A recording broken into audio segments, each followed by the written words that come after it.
Yo, John, it's Zack with Bike Sports TV Cribs. Yo, Zack, what's up? What's up? Welcome to my van.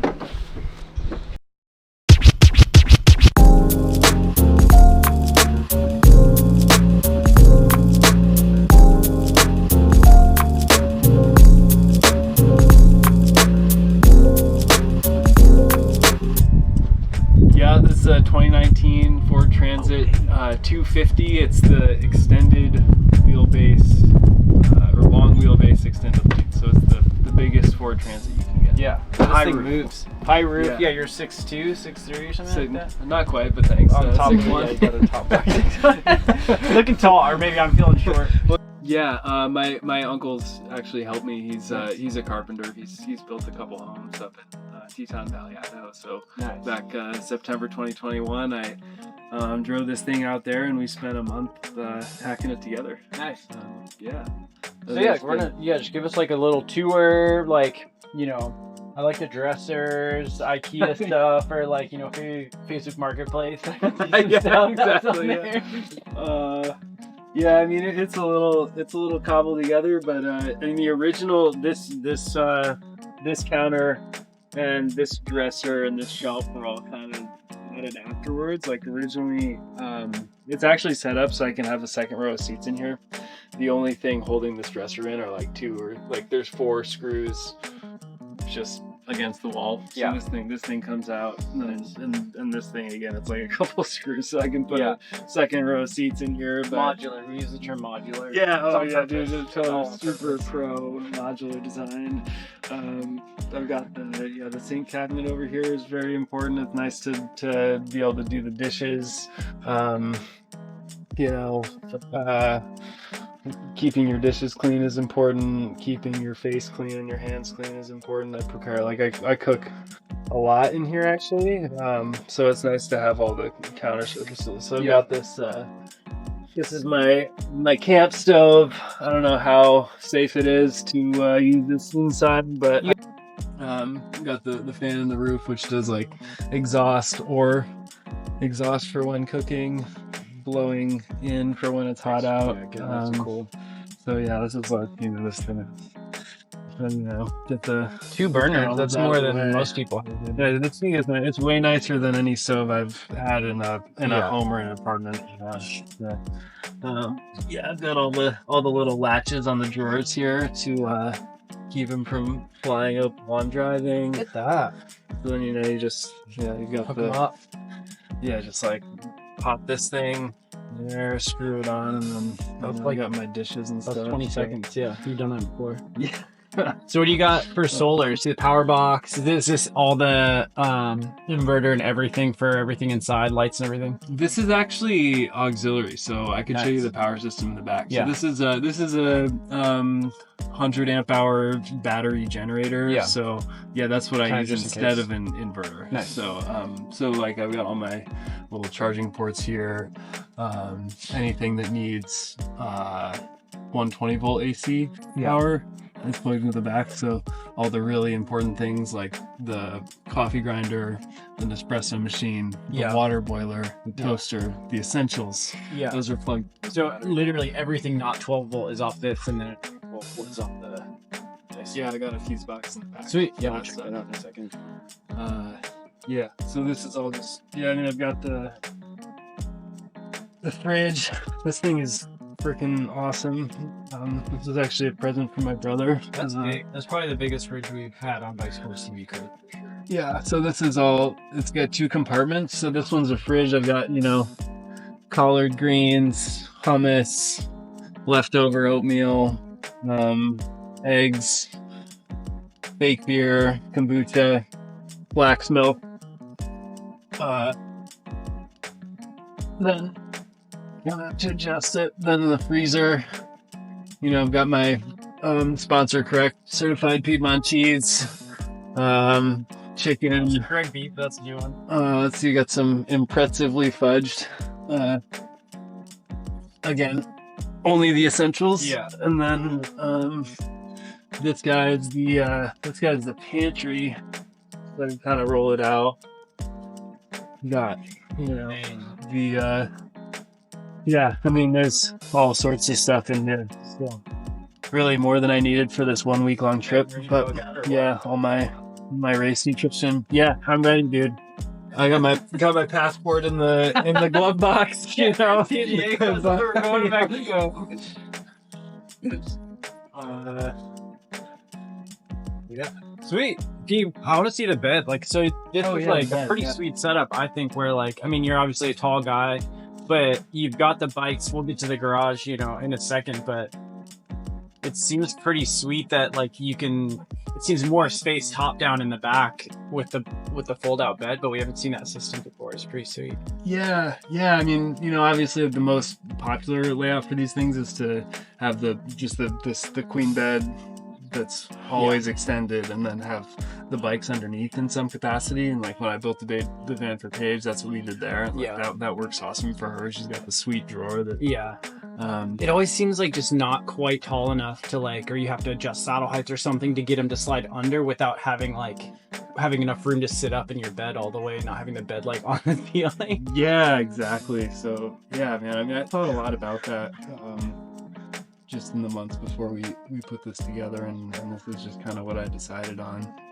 So the folding bed is like it's a little weird, but it actually works pretty well. So I've got there's a little buckle thing here that like keeps it, because if it's not like latched, then as soon as you hit the brake, you're gonna have a bed, you know. Yeah. Have you ever like gotten lazy and just hit the gas real hard to make the bed up? No, I should. Look at that. But yeah. Hell yeah. So it's it's super cozy, man. I think I got like a nice. The finding a mattress that worked. So the original thing I had in here, just as like a temporary thing, was like a mattress topper, like a little 4-inch topper, because those things just fold up, and that worked fine.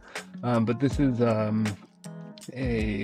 it's actually designed for a sofa bed, for like a fold-out couch. Yeah. So, but it's like a high-end, like latex mattress with like a wool covering that's like designed for, like, if you want to turn a sofa bed into sort of like a more permanent like living arrangement.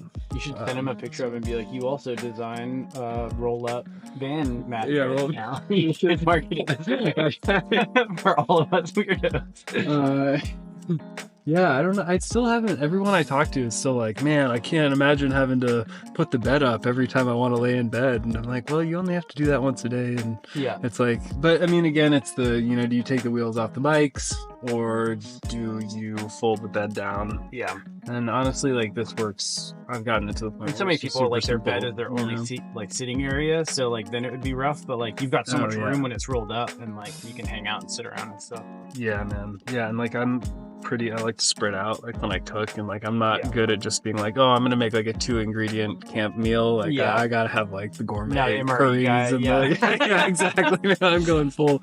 I actually have like a little propane grill that I set up out there too. That's back at the campsite. Yeah, but I've got the swivel seat here too, so that gives me nice.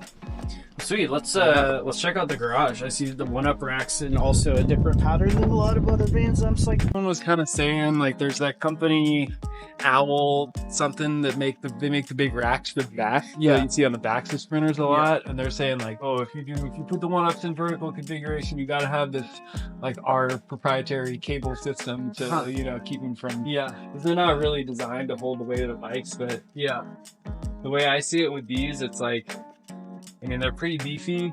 Yeah. I'm not putting a super heavy e-bike in there or anything.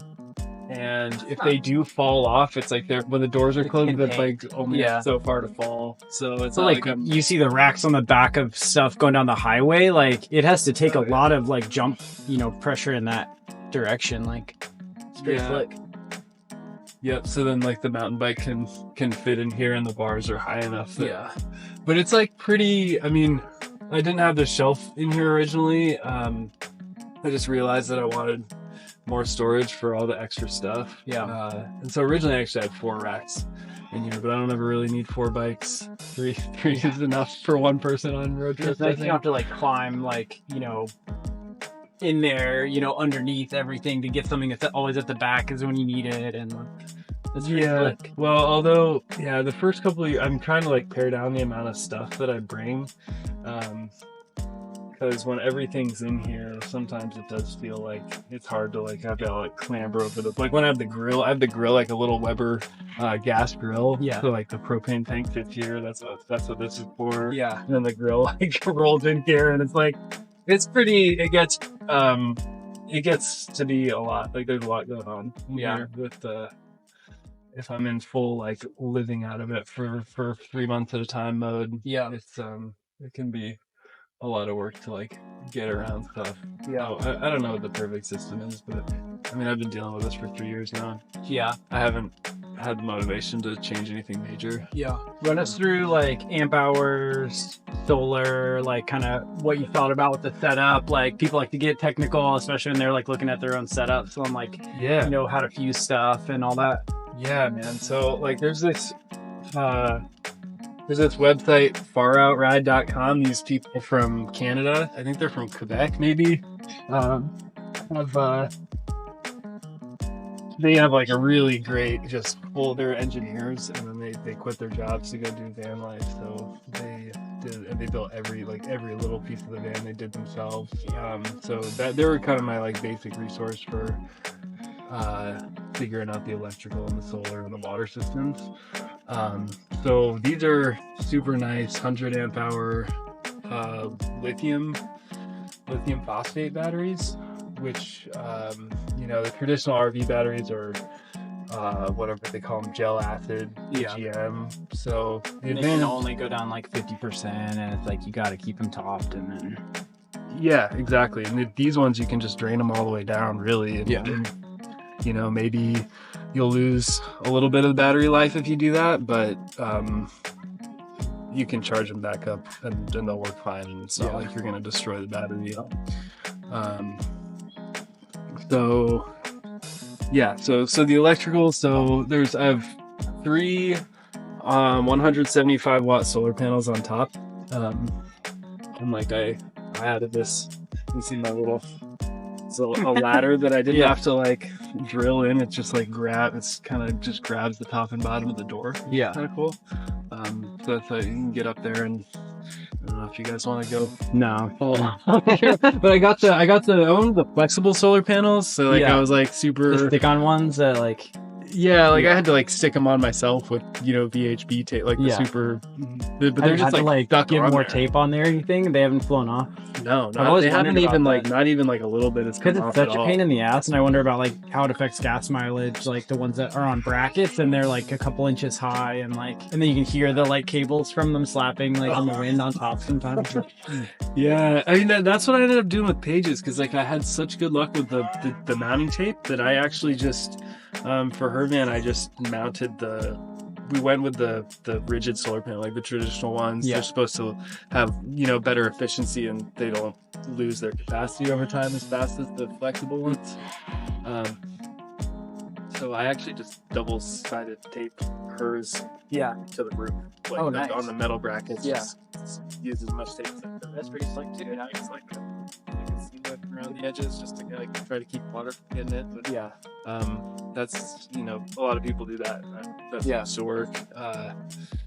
But I've had great luck with the flexible ones. Like I can, I've actually like, I mean, so I've got 525 watt capacity total.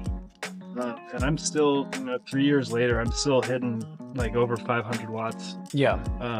Like I got the little app, which hooks up to, there's a battery monitor, like,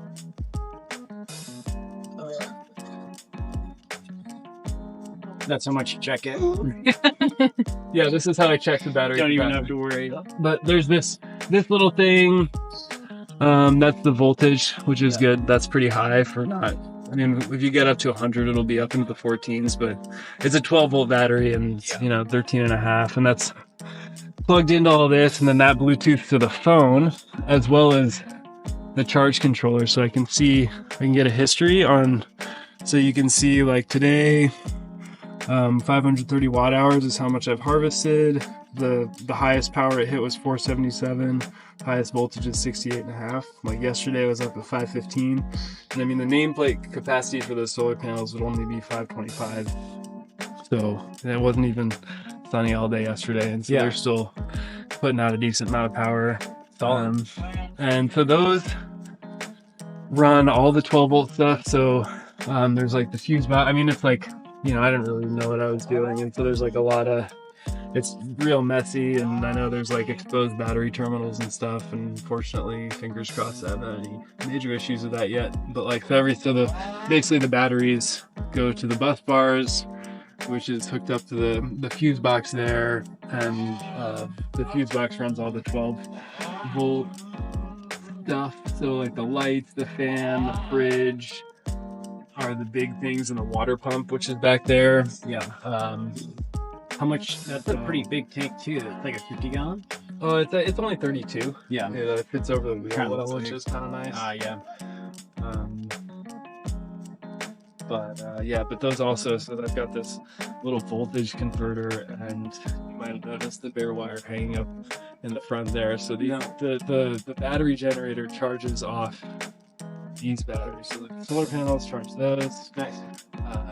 And then when I run out of juice in the battery generator with all the AC loads, then I can just plug that in to recharge it off these batteries, which is like wildly inefficient. You know? It's not that bad. And then it's like you didn't have to wire in like a massive inverter charger or anything like that either. So, you know, teach their own. You get it done.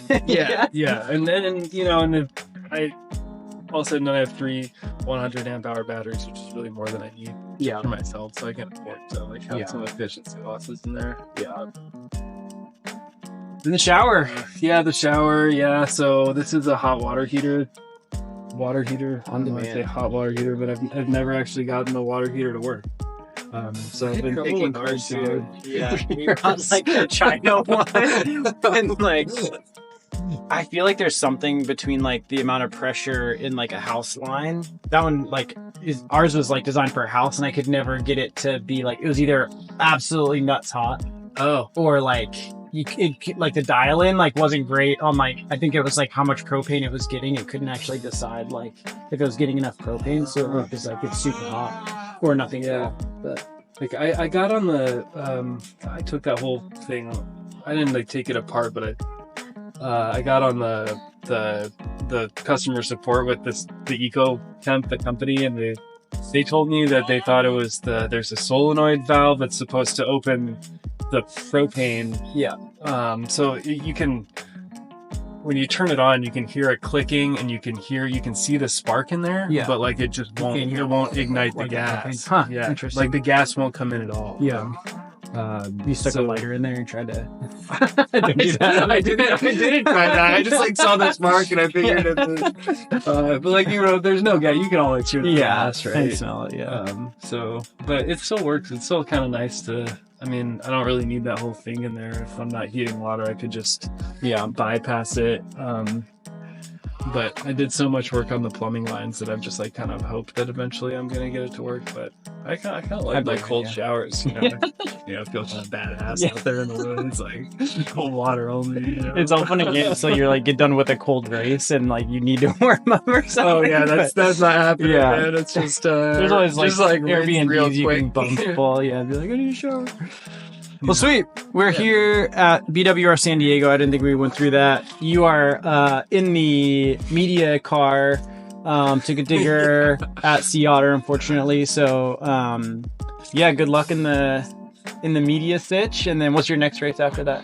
Not Unbound. Unbound. The next one I'm planning on. Nice. So, yeah, hopefully should give you enough time to recover and get some more big train miles. Yeah. Well, thanks for the tour and good luck at Unbound, and we'll see you out there. Yeah, thanks, Zach.